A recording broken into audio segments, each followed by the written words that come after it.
ಹಂಗೆ ಈ ಜಗತ್ತನ್ನು ಅನುಭವಿಸಬೇಕು. ನಮ್ಮ ಅನುಭವ ಹೆಂಗಿರಬೇಕು ಅಂದ್ರೆ ನಮ್ಮ ಅನುಭವದಿಂದ ಈ ಜಗತ್ತು ಕೆಟ್ಟಿರಬಾರ್ದು. ಹಾಗೆ ಈ ಜಗತ್ತನ್ನು ಅನುಭವಿಸಿ ನಾವು ಸಂತೋಷವಾಗಿರಬೇಕು. ನಮ್ಮ ಸಂತೋಷಕ್ಕಾಗಿ ಜಗತ್ತನ್ನು ಕೆಡಿಸಬಾರ್ದು ಮನುಷ್ಯ. ನಾವೂ ಸಂತೋಷವಾಗಿರಬೇಕು, ಜಗತ್ತೂ ಕೆಟ್ಟಿರಬಾರದು. ಹಾಗೆ ಇಲ್ಲಿ ಬದುಕಬೇಕು. ಇದು ದೇವನ ಇಚ್ಛೆ. ಇದು ಜಗತ್ತು ಕೆಟ್ಟಿರಬಾರದು, ಜೀವಿಗಳು ಸಂತೋಷವಾಗಿರುವುದು ಬಿಟ್ಟಿರಬಾರದು. ಜಗತ್ತು ಕೆಡಬಾರದು, ಜೀವಿಗಳು ಸಂತೋಷವಾಗಿರಬೇಕನ್ನುವುದು ದೇವನ ಇಚ್ಛೆ. ಇದು ನೀವು ನಿಸರ್ಗವನ್ನು ಒಂದು ಕ್ಷಣ ಹಿಂಗೆ ನೋಡ್ರಿ. ನಿಸರ್ಗ ಹೆಂಗೆ ಬದುಕ್ತೈತಿ, ಮನುಷ್ಯ ಹೆಂಗೆ ಬದುಕ್ತಾನೆ.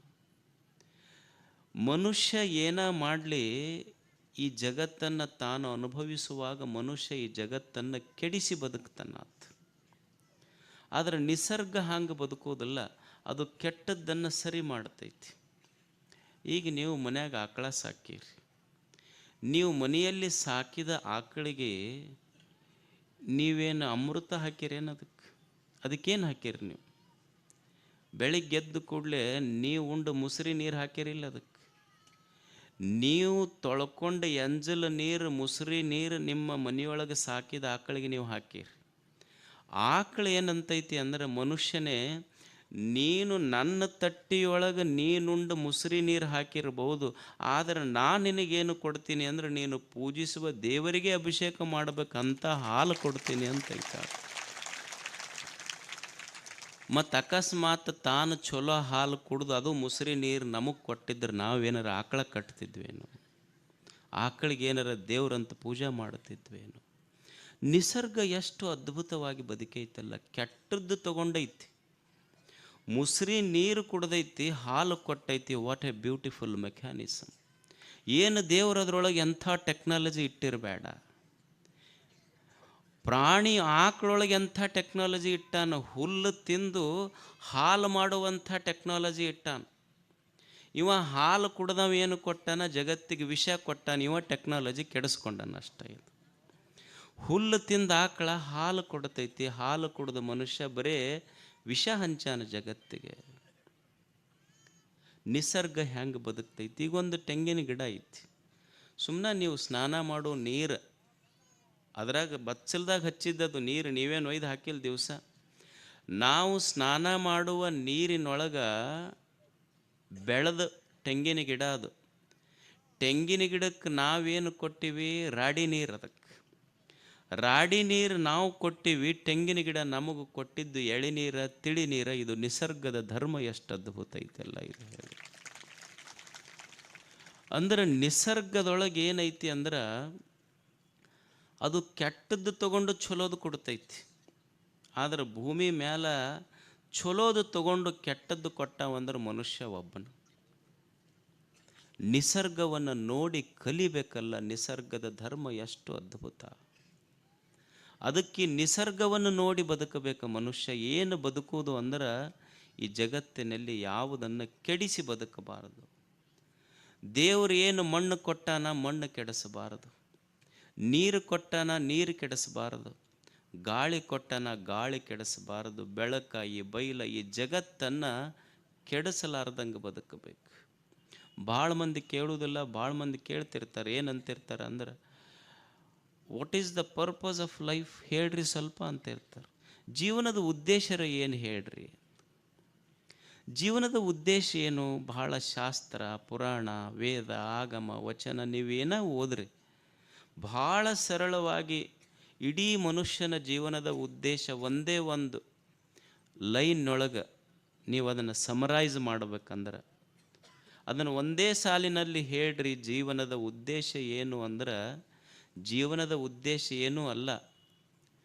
ದೇವ್ರು ಏನು ಈ ಜಗತ್ತು ಕೊಟ್ಟಾನಲ್ಲ, ಅವ ಎಲ್ಲ ಚಲೋದ ಇಟ್ಟಾನಿಲ್ಲಿ. ನೀರು ಚಲೋ ಐತಿ, ಗಾಳಿ ಕೆಟ್ಟಿಲ್ಲ, ನೀರು ಕೆಟ್ಟಿಲ್ಲ, ಬೆಳಕು ಕೆಟ್ಟಿಲ್ಲ, ಬಯಲು ಕೆಟ್ಟಿಲ್ಲ, ಭೂಮಿ ಕೆಟ್ಟಿಲ್ಲ, ಏನೂ ಕೆಟ್ಟಿಲ್ಲ ಈ ಜಗತ್ತಿನೊಳಗೆ. ಜೀವನದ ನಿಜವಾದ ಉದ್ದೇಶ ಏನು ಅಂದ್ರೆ, ದೇವ್ರೇನು ಈ ಸುಂದರವಾದ ಜಗತ್ತನ್ನು ಕೊಟ್ಟಾನಲ್ಲ, ಇದನ್ನು ಕೆಡಿಸಲಾರ್ದಂಗೆ ನೀವು ಬದುಕಿದೆ ಅಂದರೆ ಅದೇ ನಿಜವಾದ ಜೀವನದ ಉದ್ದೇಶ. ಇದಕ್ಕಿಂತ ದೊಡ್ಡ ಉದ್ದೇಶ ಏನೂ ಇಲ್ಲ ಜಗತ್ತಿನಲ್ಲಿ. ದೇವ್ರು ಏನು ಈ ಜಗತ್ತು ಕೊಟ್ಟಾನ ಇದನ್ನು ಕೆಡಿಸದಂಗೆ ಮನುಷ್ಯ ಬದುಕಬೇಕಷ್ಟೆ. ಸುಂದರವಾದ ಈ ಜಗತ್ತು ಕೊಟ್ಟಾನ, ಇದನ್ನು ಕೆಡಿಸಬೇಡ ಮನುಷ್ಯನೇ. ಎಷ್ಟು ಅದ್ಭುತ ಜಗತ್ತಿದೆಯಲ್ಲ, ಇದನ್ನು ಕೆಡಿಸಲಾರ್ದಂಗೆ ಬದುಕು. ಸುಂದರವಾದ ಜೀವನವನ್ನು ಕೊಟ್ಟಾನಲ್ಲ, ಇದನ್ನು ಕೆಡಿಸಲಾರ್ದಂಗೆ ಬದುಕು. ಸುಂದರವಾದ ದೇಹ ಕೊಟ್ಟಾನಲ್ಲ, ಇದನ್ನು ಕೆಡಿಸಲಾರ್ದಂಗೆ ಬದುಕು. ಒಳ್ಳೆಯ ಮನಸ್ಸು ಕೊಟ್ಟಾನ, ಒಳ್ಳೆಯ ಬುದ್ಧಿ ಕೊಟ್ಟಾನ, ಇದನ್ನು ಕೆಡಿಸಲಾರ್ದಂಗೆ ಬದುಕಷ್ಟೆ. ಏನು ಚಲೋ ಕೈ ಅದಾವಂತ ತಿಳ್ಕೊಂಡು ಊರಾಗ ಮಂದಿಗೆ ಹೊಡ್ಕೊಂತ ಅಡ್ಡಾಡಬೇಡ. ನಾ ಭಾಳ ಶಕ್ತಿವಂತದೀನಿ, ಪೈಲ್ವಾನ್ ಅದೀನಿ, ನಾವು 8 ಮಂದಿ ಅಣ್ಣತಮ್ಮಗಳು ಕೂಡಿದ ಮನೆ, ನಮಗ್ಯಾರು ಈ ಊರಾಗ ಸಮ ಅಂತ ಊರನ್ನ ಮಂದಿಗೆ ಹೊಡ್ಕೊಂತ ಅಡ್ಡಾಡಬೇಡ ಅಂತ. ದೇವ್ರೇನು 2 ಕೈ ಕೊಟ್ಟಾನಲ್ಲ, ನೀವು ನೋಡಿ ಭಾಳ ಶಕ್ತಿವಂತದಾನಂದ್ರೆ 8 ಮಂದಿಗೆ ಹೊಡಿಬೋದು ನೀನಷ್ಟು. ಭಾಳ ದೇವ್ರು ನಿನ್ನ ರಟ್ಟಿಯೊಳಗೆ ಶಕ್ತಿ ಕೊಟ್ಟಾನ ಅಂದ್ರೆ 8 ಮಂದಿಗೆ ಹೊಡೆದು ಮುಟ್ಟಬಹುದು. ಆದರೆ ಈ ತೋಳುಗಳ ಸಾಮರ್ಥ್ಯ ಇಷ್ಟೇ ಅಲ್ಲ. ನೀನು ಭಾಳ ಶಕ್ತಿವಂತದಿ ಅಂತ ತಿಳ್ಕೊಂಡು ಹೊಡೆದ್ರೆ 8 ಮಂದಿಗೆ ಮುಟ್ಕೊಂತಿ, ವೇದಿಕೆ ಮೇಲೆ ಬಂದು ಸುಮ್ಮನೆ ಕೈ ಮುಗಿದ್ರೆ 8,000 ಮಂದಿಗೆ ಮುಟ್ಟತಿಯಲ್ಲ. ಸಾಮರ್ಥ್ಯ ಎಷ್ಟು ದೊಡ್ಡದಿದೆ. ದೇವರ ಕೈ ಕೊಟ್ಟಾನಲ್ಲ, ಇದನ್ನು ಬಳಸಬೇಕಲ್ಲ ಮನುಷ್ಯ.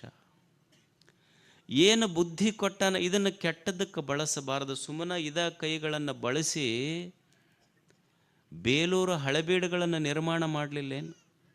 ಒಬ್ಬ ಕಲ್ಲು ಕೆತ್ತವ ಹಂಪಿ ನಿರ್ಮಾಣ ಮಾಡಿದ. ಏನು ಅವನಿಗೇನು ಬೇರೆ ಕೈ ಕೊಟ್ಟಿದ್ದು ನನ್ನ ದೇವರು? ಇದ ಕೈ ಕೊಟ್ಟಾನಷ್ಟೆ.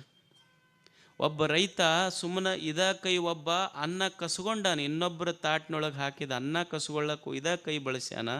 ಒಬ್ಬ ರೈತ ಅನ್ನ ಇಲ್ಲದ ತಟ್ಟೆಗಳಲ್ಲಿ ತಾನು ಬಿಸಿಲೊಳಗೆ ನಿಂತು ಅನ್ನವಿಲ್ಲದ ತಟ್ಟೆಗಳನ್ನು ತುಂಬ್ಯಾನ. ಅವನು ಧರ್ಮ ಅಲ್ಲೇನದು? ಬಳಸುವ ರೀತಿ ಅಷ್ಟೇ ಇದು. ಇದೇ ಬುದ್ಧಿಯನ್ನು ಬಳಸಿ ಒಬ್ಬ ಕಾಳಿದಾಸ ನಿರ್ಮಾಣ ಆದ, ಒಬ್ಬ ಐನ್ಸ್ಟೀನ್ ನಿರ್ಮಾಣ ಆದ, ಒಬ್ಬ ವಿಶ್ವೇಶ್ವರಯ್ಯ ನಿರ್ಮಾಣ ಆದ. ಇದೇ ಬುದ್ಧಿ ಬಳಸಲಿಲ್ಲೇನವರು?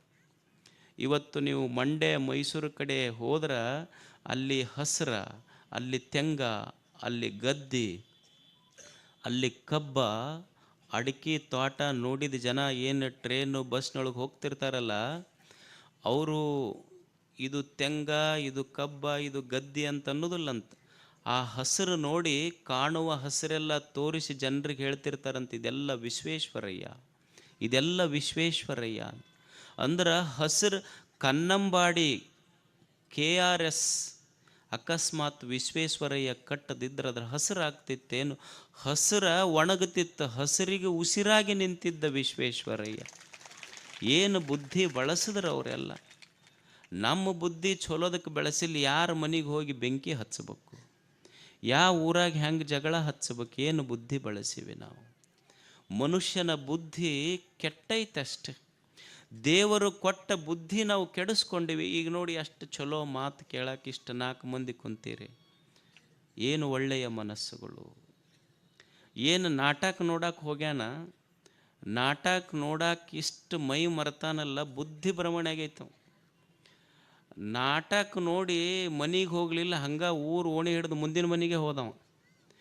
ಏನು ನಾಟಕದವ್ರು ನೋಡಿ, ಬಣ್ಣ ಹಚ್ಕೊಂಡವ್ರು ನೋಡಿ ಅಂದ, ನಮ್ಮ ಮನೆಯವ್ರು ಇಷ್ಟು ಚಂದಿಲ್ಲ.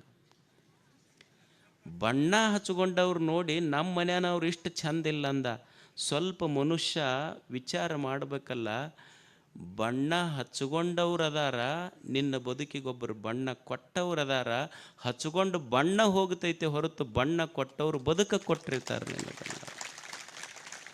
ಒಂದು ಸ್ವಲ್ಪ ವಿಚಾರ ಮಾಡಬೇಕಾಗಿತ್ತಲ್ಲ. ಹೋಗುವ ಬಣ್ಣ ಯಾವುದು, ಇರುವ ಬಣ್ಣ ಯಾವುದು ಅನ್ನೋದು ಬುದ್ಧಿಯಿಂದ ಸ್ವಲ್ಪ ವಿಚಾರ ಮಾಡಬೇಕಲ್ಲ.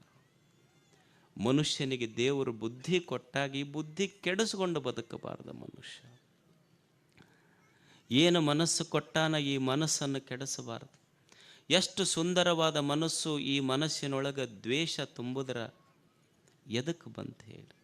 ಒಂದಿಷ್ಟು ಪ್ರೇಮದ ಮಾತುಗಳನ್ನು ಆಡಿದ್ರೆ ಊರ ಅಷ್ಟು ಚಂದ ಆಗ್ತಿರ್ತದೆ. ಮನಸ್ಸು ಕೆಡಿಸಬೇಡ ಮನುಷ್ಯನೇ, ಬುದ್ಧಿ ಕೆಡಿಸಬೇಡ, ಇಂದ್ರಿಯಗಳನ್ನು ಕೆಡಿಸಬೇಡ, ಮನಸ್ಸು ಕೆಡಿಸಬೇಡ, ದೇವರು ಕೊಟ್ಟ ಈ ದೇಹವನ್ನು ಕೆಡಿಸಬೇಡ. ಇದರೊಳಗೆ ಏನು ತುಂಬಬೇಕು ಅದನ್ನು ತುಂಬಬೇಕಷ್ಟೆ. ತುಂಬಲಾರ್ದು ತುಂಬದಿ ಅಂದ್ರೆ ದೇಹ ಕೆಟ್ಟು ಹೋಗ್ತೈತೆ ಅಷ್ಟೆ. ಏನು ಕುಡಿಬೇಕು ಅದನ್ನು ಕುಡಿಬೇಕು. ಹಾಲ ಕುಡಿಬೇಕು ಅಂದ್ರೆ ಶಕ್ತಿ ಬರ್ತೈತಿ, ಅಲ್ಕೋ ಹಾಲು ಕುಡಿದ್ರೆ ಹೆಂಗೆ ಬರ್ತೈತಿ ಹೇಳಿದ್ರು. ಏನು ತುಂಬಬೇಕು ಅದ ತುಂಬಬೇಕಂದ್ರೆ ಈ ದೇಹಕ್ಕೆ ಶಕ್ತಿ ಬರ್ತೈತಿ ಮನುಷ್ಯನ. ಏನು ಕುಡ್ಯಾಕ ನಿಂತಾನ ಇಡೀ ತುಂಬುದು ಗೊತ್ತಿಲ್ಲ ಅಷ್ಟ, ಏನು ಕುಡಿಬೇಕಂತ ಗೊತ್ತಿಲ್ಲ ಅತ್ತಗಷ್ಟು. ಹಾಲು ಕುಡಿದ್ರೆ ಏನಾಗ್ತೈತಿ, ಅಲ್ಕೋ ಹಾಲು ಕುಡಿದ್ರೆ ಏನಾಗ್ತೈತಿ ಅಂತ ಗೊತ್ತಿಲ್ಲ. ಸಣ್ಣ ಮಕ್ಕಳಿಗೆ ಗೊತ್ತಾಗ್ತೈತಿ, ದೊಡ್ಡವ್ರಿಗೆ ಗೊತ್ತಾಗೋದು. ಈಗ ನೀವು ಒಂದು ಟೇಬಲ್ ಇಡ್ರಿ, ಟೇಬಲ್ ಇಟ್ಟು ಟೇಬಲ್ ಮೇಲೆ ಒಂದು ಲೋಟದಾಗ ಹಾಲು ಇಡ್ರಿ, ಒಂದು ಲೋಟದಾಗ ಅಲ್ಕೋ ಹಾಲು ಇಡ್ರಿ. ಅಲ್ಕೋ ಹಾಲು ಅಂದ್ರೆ ಗೊತ್ತಾಕೈತಿಲ್ಲ, ಭಾಳ ಸಂಭಾವಿತರಿ ನೀವು, ಅಷ್ಟು ಗೊತ್ತಾಗೋದಿಲ್ಲ ಪಾಪ. ಅಲ್ಕೋ ಹಾಲು ಅಂದ್ರೆ ಇದೇನು ಸರಾಯಿ ಅಂತೀರೇನು ಸಿಂಧಿ ಅಂತೀರಿ ನೀವು, ಅದು ಬ್ರ್ಯಾಂಡಿ ಏನೇನೋ ಅನ್ರಿ ಅದಕ್ಕೆ, ದೇರ್ ಆರ್ ಮೆನಿ ನೇಮ್ಸ್.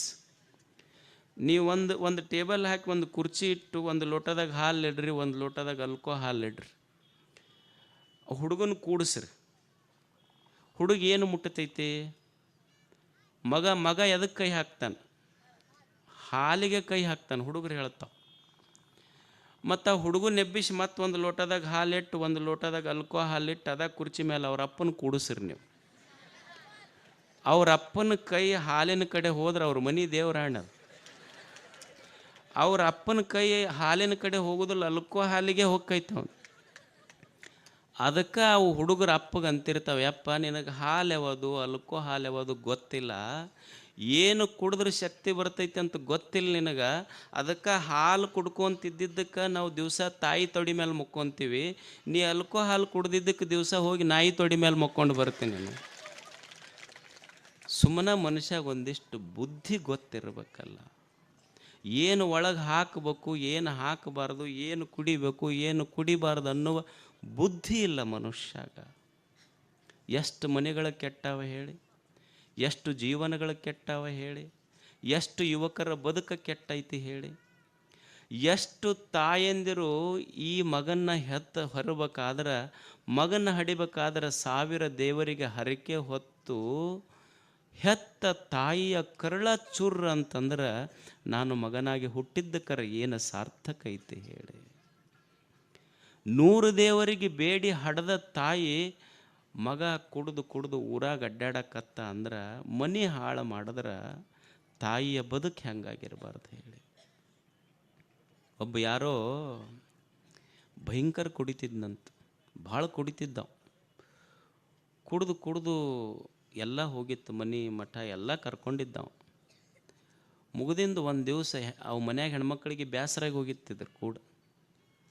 ಒಂದು ದಿವಸ ಬಡ ಬಂದವನ ರಬ್ಬಗೆ ಭಸ್ಮ ಹಚ್ಕೊಂಡು ಮನ್ಯಾಗ ಬಂದು ಹೆಣ್ಮಕ್ಳಿಗೆ ಗಪ್ಪನ ಕಾಲು ಹಿಡಿದು, ಇವತ್ತಿನಿಂದ ನಾ ಕುಡಿಯೋದು ಬಿಡುತ್ತೆ.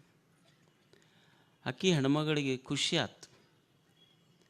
ಹೋಗಿ ಒಂದು ಅರ್ಧ ತಾಸು ಆಯ್ತು.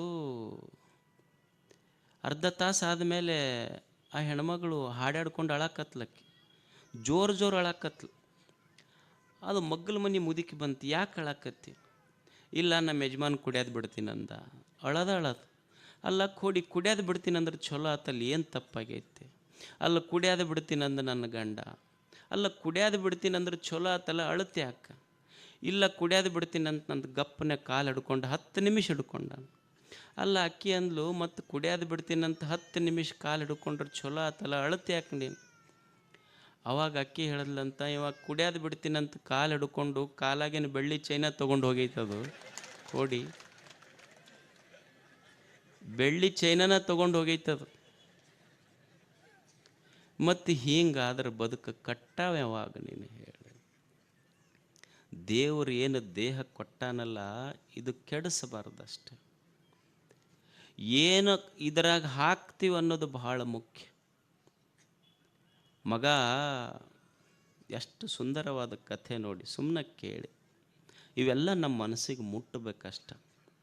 ಇದನ್ನೇನು ಭಾಳ ಮಂದಿ ಯಾರೋ ಹೇಳ್ತಿದ್ರು ಮೊನ್ನೆ ನನಗೆ, ಎಲ್ಲೋ ಒಂದು ಪ್ರವಚನ ಹೇಳಿದಾಗ, ಇವರಿಗೆ ಕುಡಿಯೋದು ಬಿಡಿಸ್ಬೇಕು, ಇಸ್ಪಟ್ ಆಡೋದು ಬಿಡಿಸ್ಬೇಕು, ಓಸಿ ಬಿಡಿಸ್ಬೇಕು, ಸ್ವಾಮಿಗಳು ಬಿಡಿಸ್ಬೇಕು, ಇನ್ನೊಬ್ಬರು ಬಿಡಿಸ್ಬೇಕು, ಅವರು ಬಿಡಿಸ್ಬೇಕು.